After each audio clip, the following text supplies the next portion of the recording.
신의 한 수의 구독, 좋아요 버튼을 눌러주세요. 구독과 좋아요는 신의 한 수의 큰 힘이 됩니다.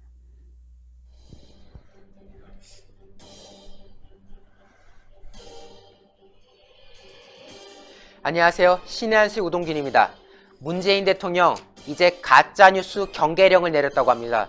제가 이 황당한 기사를 지금 접하고 있는데요. 자, 내용을 보니까 이렇네요. 정부는 비상한 각오로 엄중한 경제 상황에서 냉정하게 대처하되 근거 없는 가짜뉴스나 허위정보, 과장된 전망으로 시장의 불안감을 키우는 것을 경계한다.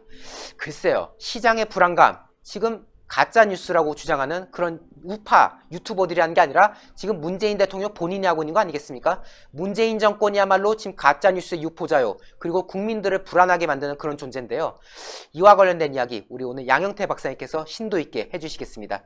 안녕하세요. 안녕하십니까. 네, 박사님과 이렇게 또 진행을 맡게 해서 참 영광인데요. 오늘은 또 이렇게 문재인 대통령의 이 가짜뉴스 주장에 대해서 많은 말씀을 하시겠다고요. 이 국무회의에서 상당히 세 가지를 문제를 삼았는데 근거 없는 가짜뉴스, 그렇죠. 또 허위정보, 그 다음에 과장된 전망으로 어떤 시장의 불안감을 조성하는 것. 네. 근데 이게 상당히 애매한 게 말이죠. 과장된 전망으로 시장을 불안감을 갖게 한다. 아니, 경제학자에 따라서 시장을 보는 견해가 다 다르잖아요. 그렇죠. 예를 들면 소주성, 소득주도 성장을 좋아하는 학자들은 전망을 갖다가 장밋빛으로 볼 거고, 그 다음에 냉철한 경제학자들은 지금 이 시장, 이 소주성 또는 최저임금 때문에 나라가 전부 곤두박질 치는 이유가 그것 때문이라고 그러고, 다 다르잖아요. 네. 근데 그걸 갖다가 전망치를 갖다가 시장에 그 불안감을 준다고 해가지고 냉철하게 얘기하는 걸 과장된 전망이라는 애매한 그런 분류로 이렇게 넣는 것은 말이 안 되죠. 그렇죠. 네, 그 다음에 그 근거 없는 가짜 뉴스를 얘기했는데, 물론 근거가 없는 소위 팩트 뉴스는 그거는 뭐 당연하지만, 네. 그러나 지금 근거 없는 뉴스라는 그 기준이 뭡니까? 뉴스 소스라든가 거기에 근접돼 있으면은 그건 근거가 되는 겁니다. 그렇죠. 그렇기 때문에 황당한 가짜는 안 되는 거죠. 페이크 뉴스라고 흔히들 얘기하잖아요. 그거는 안 되지만, 그런 거는 규제돼야 되지만, 사실의 어떤 근거한, 팩트에 근거한 뉴스는 이 정도의 표현의 정도가 강도가 있든 없든의 차이가 있기 때문에 그걸 함부로 다루면 안 되죠. 민감한 그걸 갖다. 그리고 표현의 자유가 있지 않습니까? 이 민주주의의 가장 중요한 요체가 표현의 자유입니다. 그리고 이 표현의 자유는 지금 더불어민주당에 있는 분들이 가장 많이 주장을 했어요. 그렇죠.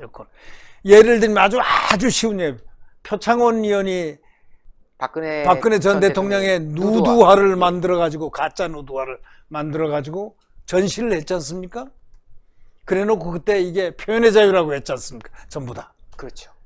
그런 표현의 자유라고 했는데, 그거는 누구한테 물어봐도 그건 표현의 자유가 아닌데도 불구하고 뭐 그렇다고 해서 표창원 의원이 무슨 처벌을 받았습니까? 뭘 받았습니까? 그렇죠. 표현의 자유란 거는 그만큼 그만큼 광의로 해석할 수 있는 건데, 이걸 갖다가 규제하겠다는 그러한 소위 그 뉘앙스를 주면은 그건 안 되죠. 뉘앙스라도 주면 안 된다, 이런 얘기죠.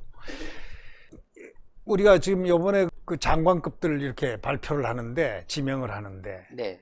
이 방송통신위원장 이 장관급 자리인데 아주 중요한 자리 아닙니까? 그럼요. 이 자리가 가려졌어요. 네. 왜 가려졌냐? 조국 장관 임명자 그렇죠. 때문에. 조국 전 민정수석이 뿌리는 문제, 네. 그 다음에 뭐 민정수석 그 다음에 법무장관 그 다음에 산호맹, 그 다음에 대학에서 퇴출, 그렇죠. 뭐 온갖 사안들이 너무 커가지고 다른 장관들이 그냥 덕을 봐버렸어요. 그러게 말이에요. 예, 근데 더더욱이 방송통신위원장이라는 게 가장 중요한 자리가 감춰져 버렸어요. 이 방통위원장이 말이죠, 민원연이라고 아시죠? 네, 들어봤습니다. 민원연, 네. 전국 언론노조하고 민원연은 하나의 상당히 과거에 보수의 정책에 반대하고 하는 근데 그 민원연은 더더욱이 모니터링이 아주 무서운 모니터링을 하고 있다고 그렇게 소문이 난 데 아닙니까? 근데 여기에 공동대표를 맡았던 변호사 출신 한상혁이라는 분이 방통위원장으로 임명됐다는 사실상 겁니다. 또 편향된 인사네요. 상당히 편향돼 있죠. 상당히 편향이 돼 있는 분인데 과연 이렇게 해도 저는 저번에 그 이효성 방통위원장도 우리가 이런 생각을 했잖아요. 그분도 가끔 얼마나 편향됐습니까? 그러나 그분은 학자적 양심이에요. 양심이 있는 그것이 나중에 나타났는데 설인데 사실인지 아닌지는 그건 모르지만 이 임기가 지금 1년여가 남아있는데도 불구하고 물러났다 잘렸다 뭐 이런 얘기들이 많은데 그리고 교체가 됐다 이렇게 얘기하는데 뭐 잘렸는지 물러난 건 확실하니까 네. 임기를 놔두고 1년여가 지금 놔두고서 물러났는데 방통위원장이 1년여를 놔두고 물러난다는 거는 없어요. 전례가 제가 아는 사례죠. 아니 제가 알기로는 아직 없어요. 네. 뭐 예를 들면 사건에 연루돼 가지고 무슨 뭐 된다든가 한다면 그건 또 모르지만 1년여를 놔두고 근데 이걸 주목을 받지 못한 게 바로 아까 조국 교수 때문에 오늘은 또 산호맹으로 난리가 났죠. 네. 그분 그다음에 또 논문 표절 뭐 온갖 것들이 많았지 않습니까? 이런 문제로 의혹 문제 전부 의혹들이 지금 제기가 돼 있는 상태에서 다른 장관 후보자들은 전부 감춰졌어요. 얘기가 안 나왔는데 이제 한상혁 위원장 후보자에 대해서 지금 얘기가 나왔습니다. 네. 나왔는데 이분은 사실 이효성 씨가 왜 그만뒀느냐 이런 설이 있는데 아주 정통적인 설은 지금 대부분 언론계에서 얘기를 하고 있는 거는 이렇지 않았느냐 유튜브에 관해서 관여를 해라 유튜브를 규제를 좀 해라 라는 식으로 정부에서 하니까 유튜브는 표현의 자유도 있고 이건 곤란한 문제가 여러 가지가 발생한다. 이 사실 유튜브라는 건 이게 원래 세계적 언론입니다. 그렇죠. 세계적인 언론인데다가 유튜브의 그 가장 특성 세계적인 특성이 있고 또 뭐가 있냐면 거기가 본사가 구글입니다. 그렇죠. 그렇기 때문에 이건 함부로 이렇게 손을 대거나 할 수도 없고 구글이라는 거는 또 더더욱이 그 얘기하는 거는 자유 언론의 그 발상지인 미국 네. 거기서는 표현의 자유를 엄청나게 중요시하고 있다. 그럼요. 그렇기 때문에 그 문제를 미국의 회사에 기준이 되고 있는 그 표현의 자유를 갖다가 그렇게 여기서 마음대로 할 수 있느냐 또 실질적으로 이게 가능하냐 예를 들면 이런 문제가 될 경우에 자유한국당이 예를 들면 입법을 해야 될 거 아닙니까? 유튜브도 그렇죠. 뭐 어떻게 규제할 수 있다라든가 이런 이게 해야 되는데 이 통과가 돼야 되는데 한국당이 그만큼 거부를 시킬 화력이 있느냐 이 한국당의 자유한국당의 시험대가 됩니다. 그렇죠. 유튜브 만약에 유튜브를 규제할 수 있는 법안의 문제가 만약에 정부에서 낸다거나 국회 여권에서 낸다면 이거를 자유한국당이 막지를 못하면 자유한국당은 존재가 없어집니다. 그렇죠. 예. 뭐 말씀하신 대로 네. 이 구글 유튜버 네. 이제 민주당에서 찾아갔지 않습니까? 그 구글 코리아에 찾아가가지고 유튜버 이 영상 삭제해줘라고 했는데 거기에 대해서 거부했다는 거거든요. 그런 걸 조치를 할 수가 없다. 근데 만약에 이것을 민주당과 이 집권 세력이 실현을 한다면은 지금 사실상 구글에 대해서 뭔가 제재 조치를 하는, 그러니까 제한 조치를 하는 나라는 거의 중국 정도밖에 안 되거든요. 결국 이것이 실현된다면 거의 중국이나 다름없는 행보를 하겠다는 거 아니겠습니까? 이거에 대해서 한국당이 당연히 막아내야죠. 이걸 못 막아낸다면은 결국 이 대한민국의 표현의 자유가 정말 땅으로 떨어지는, 땅 정도가 아니라 정말 지하를 뚫고 나갈 정도로 정말 바닥이 되는 거 아니겠습니까? 맞아요. 유튜브가 지금 이 중국에서 제한을 받고 있는 건 중국 정도인데 한국은 자유헌법 아래서는 제한을 할 수가 없어요. 그럼요. 그러니까 이 다시 말하자면 표현의 자유를 억제를 시키는 법안을 내 가지고 유튜브를 갖다가 압제를 할 수는 있겠죠. 네. 그러나 이 헌법을 고칠 때는 3분의 2 이상의 국회 동의가 있어야 되지 않습니까? 그럼 자유한국당이 필사적으로 이거를 막을 수 있는 숫자도 있을 뿐더러 해야 됩니다. 그렇죠. 아무리 좌파 성향의 그 정치공학적인 그런 행동 유형, 정치 행동 유형을 갖다가 하더라도 이걸 갖다가 막아내야 될 거는 자유한국당이다. 만약에 이 자유한국당이 이걸 못 막아내면 자유한국당은 끝입니다. 그럼요. 유튜브는 이거는 입법을 해야 되는 부분의 문제예요. 이거는 그냥 침해한다고 구글 코리아가 아닙니다. 이건 구글입니다. 미국의 구글 USA의 한국 지사기 때문에 그거는 손을 댈 수가 없는 부분이죠. 네. 근데 지금 이 한상혁 씨가 지금 이제 위원장이 됐는데 이분의 임무가 뭐겠느냐? 바로 집중적인 건 그런 추측들을 많이 합니다. 이 지금 까마귀 날자 배 떨어진다고 지금 국무회의에서 딱 얘기를 했잖아요. 지금 문재인 대통령이 딱 한마디 근거 없는 가짜뉴스, 허위정보, 그 다음에 과장된 전망치를 내놔서 시장을 불안하게 하는 그러한 소스, 말, 이런 것을 냈다는 건 이건 전반적으로 보면 자유 언론하고 굉장히 관계가 있는 거예요. 그렇죠. 표현의 자유와. 바로 이런 부분의 문제라고 한상혁이라는 민원연 출신의 공동대표. 더더욱이 이 한상혁은 직업이 변호사예요. 네. 전혀 이 언론하고 좀 상반된 컨셉을 가질 수 있는 직업군인데 과연 또 민원연 너무나 눈으로 편향된 눈으로 이렇게 금방 알 수 있는 소위 그 민원연 과연 지탱이 될까요? 하는 그런 의문이 지금 듭니다. 제가 이제 양 박사님 말씀을 들으면서 느낀 점이 뭐냐면요. 정말 이 방송통신위원장이란 직이라면은 모름지기 뭐 방송 분야라던가 어떤 언론계에서 뭔가 좀 종사했던 혹은 거기에 대해서 학자의 자격이 있는 사람들이 그런 사람들이 가가지고 정말 방송 그리고 언론에 대해서 판단을 내린 것이 맞다고 보여지는데 지금 변호사를 지금 임명했다. 제가 봤을 때는 뭔가 그 법의 잣대를 어떻게든 활용해가지고 이 지금 방송 특히 지금 이 사람들이 방송을 지금 규제하겠다는 거는 유튜브 쪽 아니겠습니까? 이미 뭐 종필이라던가 이런 부분은 이미 다 어용화됐기 때문에 이제 남은 플랫폼은 유튜브다. 유튜브를 이제 어떻게든 지금 우파가 지금 많이 점하고 있는 상황에서 여기를 지금 어떻게든 격파를 시켜야 되는데 그 격파를 하기 위한 인물로서 변호사 출신 법조인을 이제 딱 이용해가지고 야 너네 이렇게 했으니까 이건 가짜뉴스야 안 돼 이런 식으로 뭔가 하려는 것은 아닌지 그리고 사실 이번에 청와대에서 보도한 걸 보면은 뭐 예시를 들었다고 해요. 뭐 가령 일본에서 수출되는 불화수소가 북한으로 갔을 수도 있다. 랑 뭐 이제 일본에 여행 가면 뭐 1,000만 원의 벌금이 든다더라. 뭐 이런 지금 주장을 하고 있는 건데 이것도 가만 보면은 가짜 뉴스 물론 그 자체만 놓고 보면은 가짜 뉴스랄 수 있겠지만은 그거에 대한 근거가 다 없는 것도 아니거든요. 뭐 가령 그 불화수소 논란 같은 경우는 일본에서 먼저 언급을 했던 부분인 거고 그리고 그 여행을 하면 벌금 낸다. 이거 같은 경우는 민주당의 최재성 의원 같은 사람들이 뭐 도쿄를 뭐 여행 금지 구역을 지정해야 된다. 이런 발언을 다 했기 때문에 충분히 뭔가 의혹을 제기할 수 있는 그런 상황이었던 건데 이걸 가지고 그냥 뭉뚱그려서 가짜 뉴스다. 이런 식으로 지금 매도하는 청와대. 그리고 이러한 청와대가 지금 방통위원장을 법조인을 이제 임명시켜가지고 뭔가 이 유튜브를 좀 때려잡으려는 그런 시도하는 거 참 우려스럽네요. 여러 가지가 이 까마귀 날자 배 떨어져 있는지는 모르지만 대통령이 국무회의에서 발언을 갖다 세 가지의 그 제한 조치, 근거 없는 가짜 뉴스, 또 뭐 허위 정보, 과장된 경제 전망을 내는 그러한 말들 뭐 이렇게 해가지고 하면 벌써 거기를 심각하게 경계한다고 했지 않습니까? 네.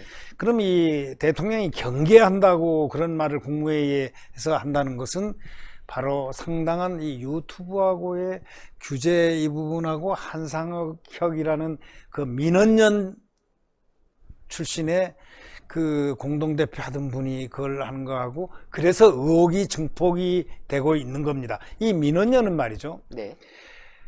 가끔 이제 홈페이지에 보면 민원연이 이렇게 띄워놓은 그런 명단이 있었답니다. 아, 예. 이 뭐냐면 퇴출 명단. 뭘 퇴출하죠? 예를 들면 뭐 저는 뭐 여기에 올라 있었는지 안 올라 있었는지 모르지만 저도 퇴출당한 사람인데 네. 여기 신 대표께서도 하여튼 퇴출당했습니다. 그렇죠. 정치 패널로 전부 네, 활동을 네, 활동하셨죠. 뭐 상당한 기간 동안 했는데 어느 날 퇴출됐어요. 네. 저는 뭐 퇴출 딱 마지막 방송을 압니다. 제 기억하고 있어요. 예, 예. 예를 들면 고영주 변호사 아, 예. TV조선인데 이것이 정치다 하고 무슨 뭐 또 신문 있지 않습니까? 신문 방송. 네. 네. 거기 아침에 그 신통방통 옛날에 뭐 하고 아, 예, 했는데 예. 뭐 그런 사이트에서 하여튼 이거 하다가 고영주 변호사가 아무런 잘못 없이 임기를 한 8개월 놔두고 그만두라는 압력을 받았던 것 그렇죠. 같아요. 그래서 버티다가 이제 그런 부분에 대해서 고영주 변호사가 잘못이 하나도 없는 정말 순수한 정말 애국투사입니다. 저 애국 변호사입니다. 정말 그런 애국자를 본 적이 없죠. 그런데 갑자기 저한테 앵커가 묻더라고요. 고영주 변호사 이렇게 좀 뭐 얘기하는 거에 대해서 어떻게 생각하십니까? 양 박사께서는 어떻게 생각합니까? 이래서 나는 고영주가 뭘 잘못했습니까? 하고 내가 용기 있게 말씀하십니다. 이 얘기를 좀 했죠. 그냥 고영주가 뭘 잘못했냐고. MBC 이사장 돼 가지고 말이지. MBC의 강성 노조를 갖다가 정상화 시키고 하면서 쫙 사실대로 내가 얘기를 했어요. 작년 2월 달인가 아마 그럴 겁니다만. 그러고 난 다음에 바로 직후부터 나오지 말라고 그래서 안 나갔죠. 안 나왔는데 저는 뭐 나와도 좋고 안 나가도 좋고가 문제가 아니고, 이 언론이라는 거는, 자유언론이라는 것은 벌써 딱 언론하고 말할 때 자유언론입니다. 네. 그게 전제가 됩니다. 또 언론하면 언론의 자유가 또 먼저 또 튀어나오게 되어 있습니다. 그만큼 그 대신 언론은 사회적 책임이 있지만, 사회적 책임은 자율 규제돼야 됩니다. 타율 규제가 되는 게 아니고. 그렇죠. 특히 사회적인 어떤 범법을 했을 경우는 당연히 법에 의해서 처리가 되지만, 그렇지 않은 경우는 표현할 수 있다든가 무슨 이런 전망을 내놓을 수, 그렇지 않습니까? 보는 기자에 따라서 각도를 갖다가 오른쪽으로 볼 수 있고 왼쪽으로 볼 수 있고, 그렇지 않습니까? 그렇죠. 좌파적인 성향을 가진 사람은 왼쪽의 시각으로 볼 거고, 우파적인 시각은 오른쪽으로 볼 거고, 그 다음에 중도의 시각을 가진 사람은 가운데서 이렇게 볼 거고, 가운데라고 다 맞는 건 아니죠. 그렇죠. 네. 그렇기 때문에 결국 이 언론의 자유는 계속돼야 되고, 언론의 자유는 침해돼서는 안 되고, 만약에 그렇지는 않겠지만 유튜브를 규제하기 위한 조치라면은, 규제하기 위한 그런 시도가 만약 가졌다면은, 그거는 반드시 실패할 뿐더러 100%. 그 부작용으로 해서 정권에 엄청난 타격을 줄 겁니다. 그렇죠. 바로 그러기 때문에 그렇게 한상혁 위원장 전임 이호성 방송통신위원장이 그랬다는 거 아닙니까? 네. 그분은 학자적 양심에서 이건 표현의 자유, 이건 안 됩니다. 이건 안 됩니다. 그랬다는 이야기가 지금 전해지고 그런 있다는 얘기가 거죠. 많이 이렇게 전해옵니다. 네. 언론에서 많이 발표되고 있습니다. 하여튼 자유 언론에 대한 것은 자유 언론대로 놔두는 것이 자유민주주의 국가에서의 통치술이고, 그리고 한국 방통통신위원장이라는 입장에서는 자유 언론을 오히려 지원하고 키워주는 그러한 역할을 해야만 될 것이다. 저는 그렇게 생각합니다. 네. 네, 오늘 정말 이 방통위원장 인선과 관련해서 좋은 지적해 주셨습니다. 왜냐하면 진짜 많은 분들께서는 조국에 대해서만 지금 관심을 갖고 있지, 맞아요. 방통위원장이 지금 어떤 사람이 올라갔냐에 대해서는 다들 모르고 계셨을 텐데, 오늘 이렇게 양형태 박사님께서 출연해 주셔가지고 이러한 문제점들, 지금 이 유튜버를 탄압하려는 시도, 그리고 공교롭게도 이 시점에 청와대에서 가짜뉴스를 지금 언급하는 시점, 네, 오늘 양형태 박사님의 분석 너무나도 명확했다라고 저는 생각이 듭니다. 네, 오늘 좋은 말씀 해주셔서 대단히 감사합니다. 네, 감사합니다. 네, 문재인 정부 국민들을 상대로 가짜뉴스다 뭐다 라고 선동할 것이 아니라 본인들의 국정을 똑바로 해야 되는 거 아니겠습니까? 소득주도 성장, 뭐 소주성이라 부르는데요. 한간에는 이걸 이렇게 표현한 사람도 있습니다. 이게 소득주도 성장이다, 소주성이다 하더니 알고 보니까 소주 회사 성장시키는 정책이었구나. 국민들은 정말 술만 먹기 바쁜, 정말 너무 힘들어서, 너무 고통스러워서 술만 찾게 되는 그런 성장을 하는 것은 아닌지에 대해서 스스로 반성부터 해야 되지 않을까. 그리고 지금 이 대한민국 자유민주주의 국가로서 마땅히 언론의 자유, 그리고 표현의 자유가 지켜져야 되는데, 과연 지금 이루어지고 있는 이 방통위 인선을 보면은 과연 그것을 원하는 것인지, 정말 나아가가지고는 헌법까지 바꿔서 이 표현의 자유를 묵살하려고 하는 것은 아닌지에 대해서 우려가 많을 수밖에 없습니다. 네, 저희 신의 한 수 채널 구독 버튼 항상 꼭 눌러주시고요. 추천, 영상마다 추천 버튼 눌러주시고요. 댓글로 많은 응원과 성원 부탁드리겠습니다. 네, 그리고 양영태TV 여러분들 아직도 구독 많이 안 하셨던 것 같은데요. 제가 보니까 굉장히 좋은 영상들 많이 올려주시고 계십니다. 양영태 박사님만의 그 특별한 그 식견 그리고 그 특별한 또 경험 등등이 우러난 영상들 계속 올라오고 있으니까요. 우리 신의 한 수 사랑하시는 분들 양영태TV도 사랑 좀 해주십시오. 좀 양영태TV 가셔서 구독 버튼, 그 알림 버튼 눌러주시고요. 그리고 영상도 꾸준히 시청하셔서 양영태 박사님과 매주 저희 신의 한 수에 오시는데 저희 신의 한 수를 통해서만 보지 마시고 양영태TV에 있는 양영태 박사님의 영상도 함께 봐주시면 감사하겠습니다. 네, 대단히 감사합니다. 감사합니다. 신의 한 수의 구독, 좋아요, 알림 방법입니다. 보실 영상을 눌러주세요. 아래의 구독 버튼을 눌러주세요. 그럼 종 모양이 나옵니다. 그 종 모양을 눌러주시면 신의 한 수의 새로운 영상들이 알림이 울립니다. 그리고 엄지척 좋아요 버튼을 눌러주세요. 여러분의 구독, 좋아요 버튼은 신의 한 수에 큰 힘이 됩니다. 댓글로 여러분의 많은 의견도 듣고 있습니다. 응원의 댓글도 부탁드립니다.